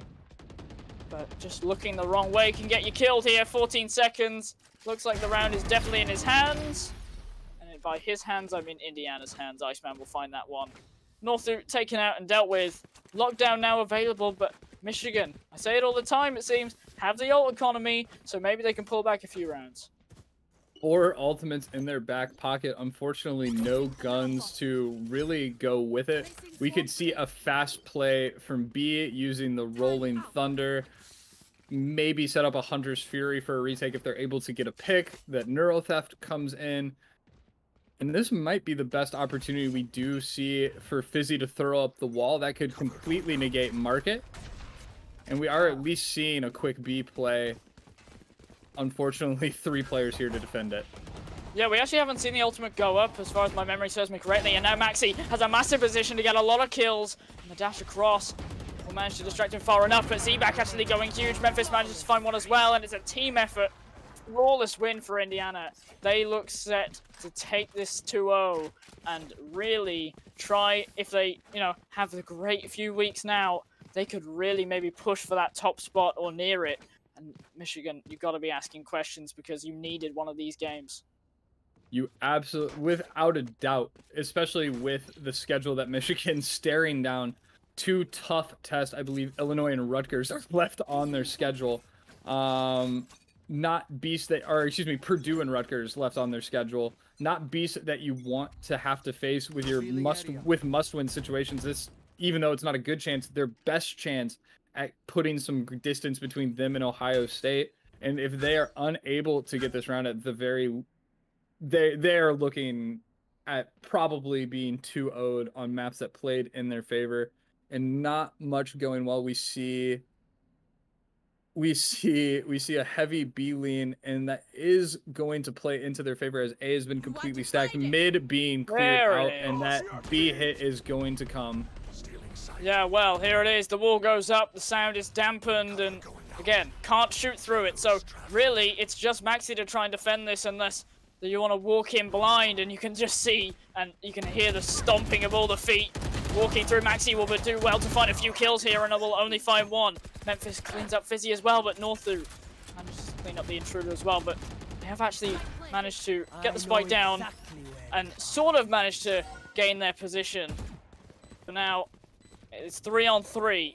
Ultimate either side. Up goes the lockdown. That's huge. But is that corner in Boathouse free? Doesn't really matter. It looks like they're just going to go for it. Caught with this arrow out now. Z-Back is going to go down. Shax does find one, an Iceman as well. Penguin now versus Shax, sorry. Shax comes out the better. And Well, Indiana find themselves on match point again. Slightly closer game, but Michigan, what can you do in a time of need? Maxi, absolutely crucial to winning that round. Only gets one kill, but an absolutely massive frag to find and stays alive just long enough for the rest of his team to rotate. He was the only player in the same zip code of the B site to start with Z-Back droning down mid. And then the perfect use of Iceman's lockdown, leaving no option but to push. Enough patience from Indiana. We did see Z-Back die with utility in his hands, but fortunately for them, Iceman and Memphis more than willing to pick up where Z-Back left off in the fragging department. And just like that, a broken bye up against match point and a 2-0 win. Well, let's see if you can pull anything, extravagant out the bag. Looks like an A hit, which has been relatively successful. I'd say more successful than the B site. But Alruro is sticking around perhaps to try and cause some distraction. Iceman is literally... He's not even playing Valorant at this point. He's playing like Bloons tower defense. He's just sat there, sets up all his stuff, hides in a corner for a little bit, and then flanks everyone before they manage to get the spike down. But looks like they're setting up their stars. They're taking their time. Because obviously Fizzy cannot move, but can still be killed at this point. And should either Iceman or Shax choose to peek this, could reap some rewards. But the turret hasn't spotted anyone out. It now will, and Iceman might choose to peek out here. He will not, but he'll try and get some wall bangs. He might hear the one in hell, might be able to spray through the floorboards. Where is the spike? It's on Northu, needs to go down now. Up goes the Rolling Thunder, caught out with that one, and now as the rest of the defenders begin to converge, there's actually two, and it's in favor while Wolfie goes down back through A main, and now managed to find a few kills now, the defenders, and it looks like this is well done and sealed. Alruro, last chance saloon, super sub, 69 health, spike in hand, 10 seconds to win. But looking the wrong way might not do it for you, and he tries to fake the plant, does find one, there's 5 seconds, but Memphis just doesn't have to peek. He can just run away. And that will be it, as time runs low and time runs out. Michigan are running out of time in this conference. They will lose this series 2-0 to Indiana, who will be happy to take those wins in their stride, but it meant so much more for Michigan. And they'll be very much disappointed to come away with a loss here. And losing in that way, not even planting the spike, going instead for the gunfight, and enough discipline from Memphis to not give him that duel, throwing down the cloudburst just to distract things. And honestly, a masterclass from Indiana on how to play both Icebox and Ascent. A lot of variability in where Iceman was located, and Iceman topping the leaderboard for his team in both games, 19, 17, and 8 on Ascent. You couldn't push A, you couldn't push B. Maxi with a big performance, not necessarily a lot of highlight kills, but nonetheless being the anchor that his team needs and playing the controller position perfectly. Memphis doing what Memphis does, headshots, frags, operator, everywhere on the map. And Shax and Z-Back being able to answer the call when necessary. And going back to when we last saw them versus Iowa, there was a question as to whether this team could perform when they needed it and perform together as a rock-solid unit. And I think they've answered that question over the last few weeks and have finally been able to have their coming-out party similar to the way that we saw Wisconsin have their coming-out party last week. Indiana is most definitely a force to be reckoned with. And as for Michigan, they had chances to win these rounds. A kill goes this way, a kill goes that way. They just seemed unprepared on both of these maps, which is interesting because they had the most experience on both of these of any team in the conference, much less in this match. Not what we wanted to see from them. Waiting on the results from the game from Ohio State, but it is going to get close here down the stretch. There's nothing worse than, being in a position where other teams decide what happens to you. I mean, just real world examples happens all the time across multiple sports. It's a horrible feeling to have, and you root for a team perhaps you never thought you'd be rooting for. I think there's some positives that you could take away. I mean, Penguin was top fragging the whole lobby with a combat score of 282. We saw, I would say, a pretty good first Astra performance from Fizzy. I think that might be one to stay. But I mean, they just couldn't. I think you put it perfectly. They could not work around Iceman. He was just doing everything right and setting up all the positions.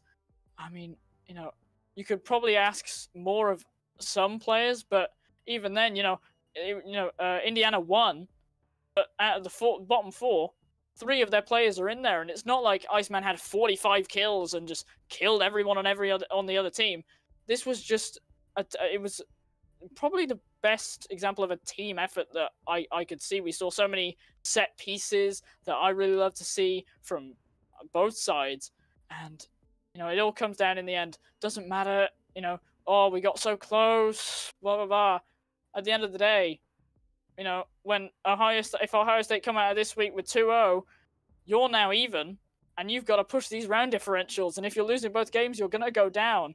And I think maybe next week we'll be able to see for sure, but it might come down to the very, very last week. We'll see who takes that 8th spot. It's such an interesting fight, fighting to get in and one team fighting to resist.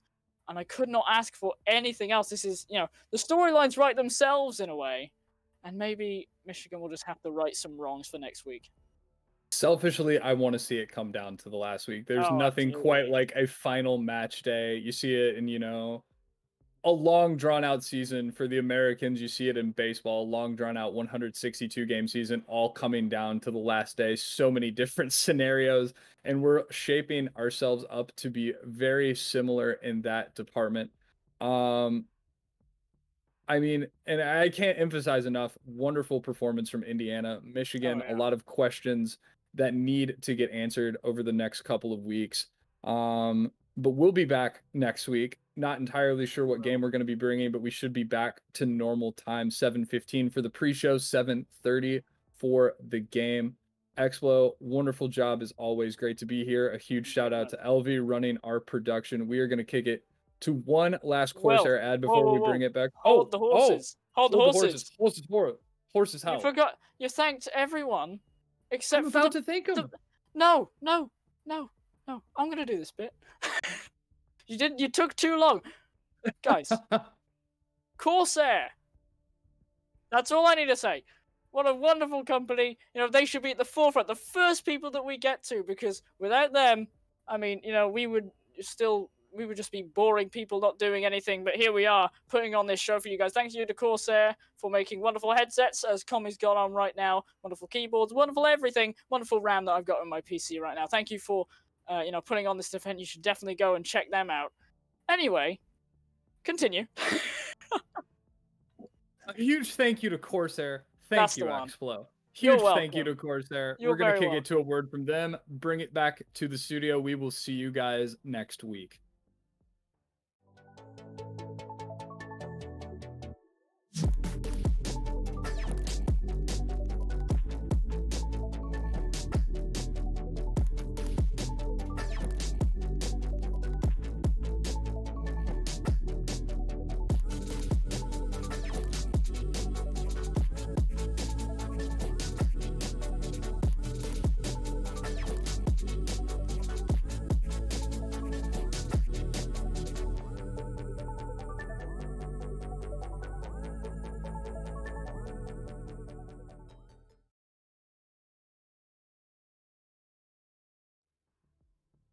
Welcome back, everybody, to HQ. As you can see, I'm still rocking the cheap sunglasses here because it is a great night and it is a bright night.